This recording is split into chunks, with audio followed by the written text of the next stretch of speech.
श्री अयोध्या धाम में आप सभी का स्वागत है। आप देख रहे हैं सरजू के किनारे ये कुछ दुकानें सजी हुई हैं जहां पर कुछ लोग यहां पर जलपान कर रहे हैं और कुछ जो तीर्थयात्री आए हुए हैं उनका स्थानीय प्रशासन और पुलिस को लेकर के क्या रिएक्शन रहा वो समझने की कोशिश करें। भैया कहां से आए हैं आप? जय श्री राम। मेरा नाम राजेश कुमार दीक्षित है। मैं कानपुर से आया हुआ हूं और 4 दिन से मैं यहीं पर जो है रुका हुआ हूं। अच्छा। कल शाम को ऐसा हमको लोगों को एक न्यूज मिली कि दर्शन जो है सिर्फ पास वालों का ही हो पाएगा। बिल्कुल बिल्कुल। हाँ, कल तो रिस्ट्रिक्शंस थे। लोग बड़ा मायूस थे। लेकिन जब हम लोगों ने पता किया जाके प्रशासन से तो कहा नहीं, जो भी लोग यहाँ आए हैं उनको हम दर्शन जरूर कराएंगे। और इसी आश्वासन पे जो है आज सवेरे 4 बजे हम जो है जाके मंदिर के गेट के सामने खड़े हो गए जाके।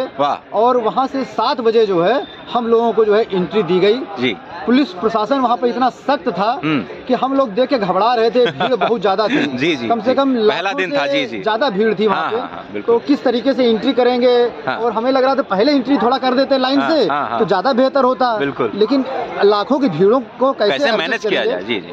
तो धक्का मुक्की हुई जरूर थोड़ी बहुत। लेकिन पुलिस प्रशासन ने जिस तरीके से वहाँ पर जो है मैनेज किया कि किसी भी जो भक्त थे उनको किसी भी तरह का नुकसान नहीं पहुँचाया और बहुत अच्छे तरीके से हैंडल किया। एक और भैया आप बताइए आपका अनुभव कैसा रहा? हाँ, अनुभव बहुत सही था। हम लोगों ने जनता एक साथ उमड़ पड़ी और पुलिस प्रशासन जो है हम लोगों को किसी तरह कई लोग जमीन में भी गिर गए थोड़ा सा, लेकिन किसी तरह पुलिस वाले उनको कवर किया। अच्छा, और जनता आपने देखा होगा कि वहाँ पर लोग व्हील चेयर से ले जाए जा रहे थे जो लोग नहीं। वो भी गए हैं। व्हील चेयर वाला भी। और लोग बड़े भावुक थे उस चीज पे। बड़ी सेवा जो है ना। हम बतावें अपनी आर्थिक की जो है जब हम भीड़ से निकल के और जब मंदिर के सामने पहुँचे हैं रामलला के सामने से करीब हमें 400 मीटर पहले से ही हम जय श्री राम का नारा लगा रहे थे। और लगाते लगाते मेरी आवाज जो है भर्रा गई। आंखों से मेरे आंसू आने लगा। वो आनंद है ना। आंखों से आंसू आने लगा। आनंद स्वरूप भगवान है ना।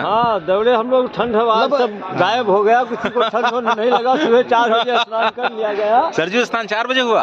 जय हो। और जो है बहुत ऐसा लगा कि जान पर कोई थका या कोई वो नहीं है। गिरे भी एक आध बार टूटनी पर। भक्तों का क्या कहना, इतने लोग इतने कष्ट सह करके आ रहे हैं। देखिए मैया, ये देखिए मैया की उम्र मेरे ख्याल से कितनी उम्र है मैया आपकी? 70 साल है। अरे बाप रे, कैसे आई आप? हम MP रायसेन जिला बरेली से आए हैं। अच्छा।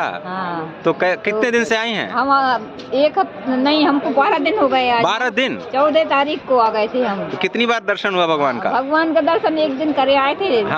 पुराने भगवान जी अभी जो नरे बैठे हैं आज जाएंगे। आज जाएंगे। चलिए बहुत बहुत शुभकामनाएं। राम जी ने बुलाया है आपका। यहाँ यज्ञ हो रहा था। हाँ। अरे आपने कथा भी सुनी होगी उनके यहाँ? अरे वाह, राघवाचार्य जी की कथा। जय हो। हम लोग बहुत कथा सुनते हैं उनकी। अब तो मेरे ख्याल से अंतिम दिन हो गया होगा। कल समापन हो गया। कल हो गई। ये देखिए और उनकी देखिए राम, दोनों ने बताया होगा कि राम ही कथा है, राम ही लीला है, राम ही भक्त है। रामलीला भी हो रही थी। तो चलिए आपने 9 दिन तक पूरा अनुष्ठान किया भगवान श्री राम की कथा का। और आज महाराज जी बोल रहे थे कि हम दर्शन कराने ले चलेंगे। महाराज जी जय हो। उसकी जो अपना उनका वो भंडारा उसकी व्यवस्था में लग गए थे। 12 बजे के बाद चलेंगे। चलिए आपको मैया आपको बहुत बहुत शुभकामना और राम जी आपको दर्शन दें, जल्दी बुलाएं। और आप इतना कष्ट सह करके इतनी उम्र में आई हैं भगवान के दर्शन के लिए। तो हमको ऐसा लग रहा था कि हम कौन से जन्म का वो हमको मिल गया कि हमको यहाँ तक भगवान ने बुला लिया। मैं 2 हार्ट पेशेंट हूँ और सब बच्चे और सब बेटा बहू सब मना कर रहे थे कि आप मत जाओ, बहुत ठंडी पड़ती है और आप बहुत परेशान हो जाते। मगर हमने कहा नहीं जा रहा। वो फिर एकदम से ऐसा अचानक क्या हुआ कि भगवान ने हमको यहाँ बुला लिया। देखिए ऐसा है ना कि जो भी अयोध्या धाम आता है तो उसमें हम लोगों के पुण्य तो इतने होते नहीं हैं। ये सिर्फ और सिर्फ भगवान की कृपा ही होती है और उन्हीं की कृपा। जी। चलिए मैया बहुत बहुत धन्यवाद बात करने के लिए। तो इस विशेष प्रस्तुति में फिलहाल सिर्फ इतना ही। अजय मिश्र, DD न्यूज, श्री अयोध्या धाम।